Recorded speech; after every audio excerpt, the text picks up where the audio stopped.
Hey, so this video is going to be straight to the point on installing your cord and getting the fan motor onto the base.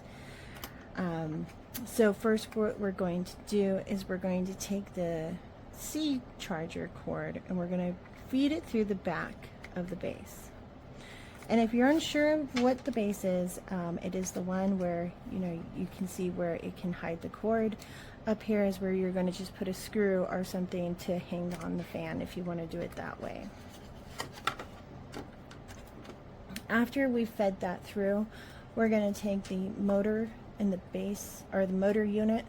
We're going to take off the dust cover, which just pops off like that. As you see in here, there is a C port. We're going to then take this and we're going to stick it in. It's a little bit of a tight squeeze, but it is doable. You can do it. Just make sure that it's in there.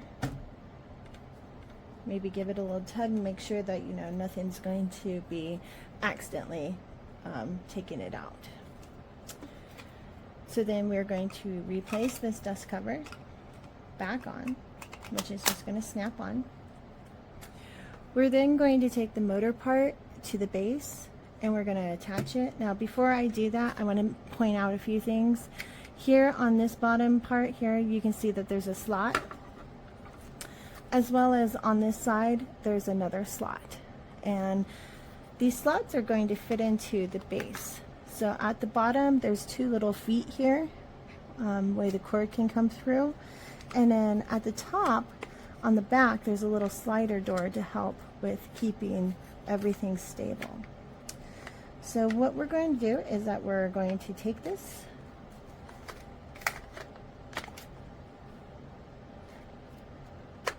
we're going to slide it in like that, push it back, turn it around, and slide this little door into the notch that was on the other side.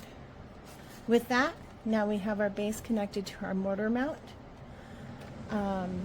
After doing this, you're going to want to use whatever method that you're going to use to install this bracket onto your wall, if you're hanging it on a wall or onto a fixture.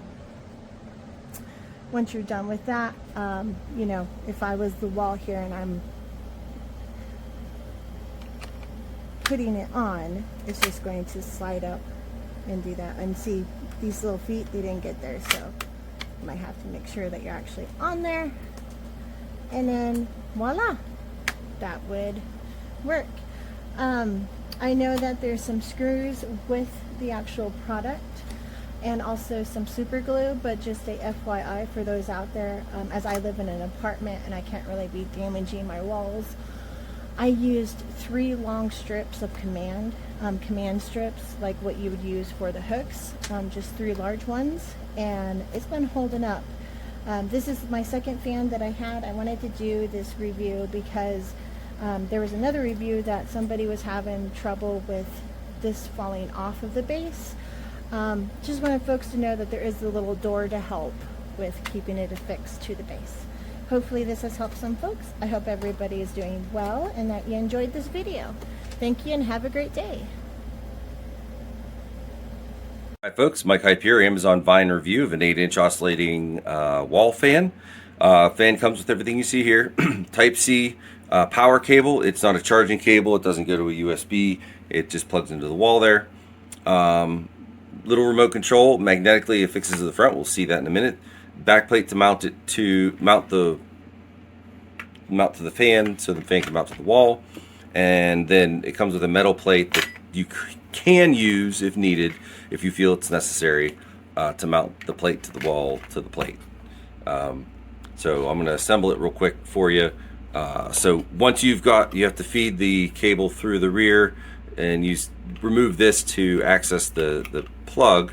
Once that's plugged in, you just plop this dust cover back on, and it's pretty on the bottom, and then you slide this guy up here and it snaps into the bottom, I'm trying to use one hand here. Bear with me. I'm going to switch that real quick and do that. Because 2 hands are sometimes needed, folks. All right.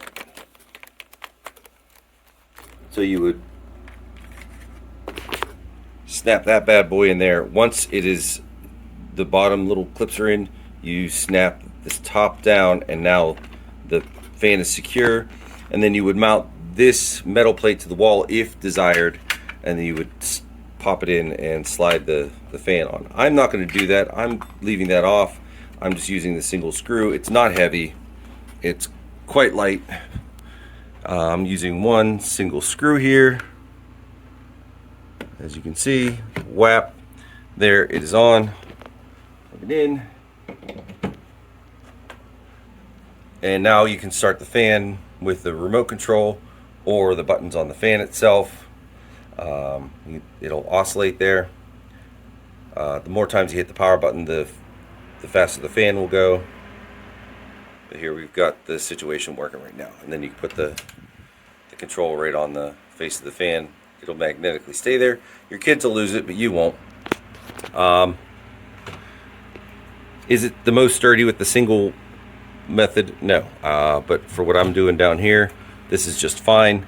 The fan also repositions up and down for you. It'll stay right where you want it to. 5 out of 5. It's a nice little fan.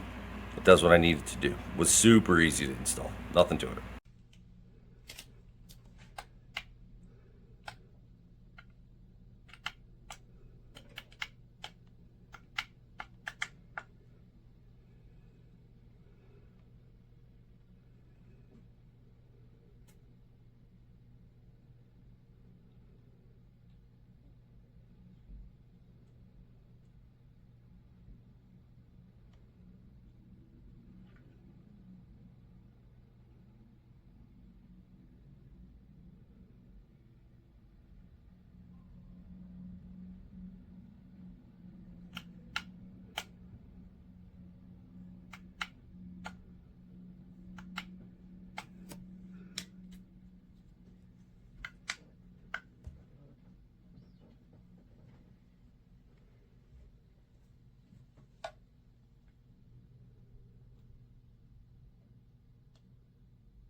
The fan don't work. Este es el ventilador, pues es pequeño.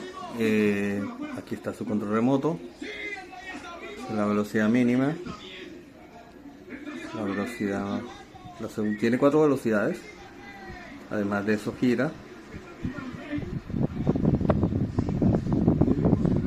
y tiene temporizador también para el arranque.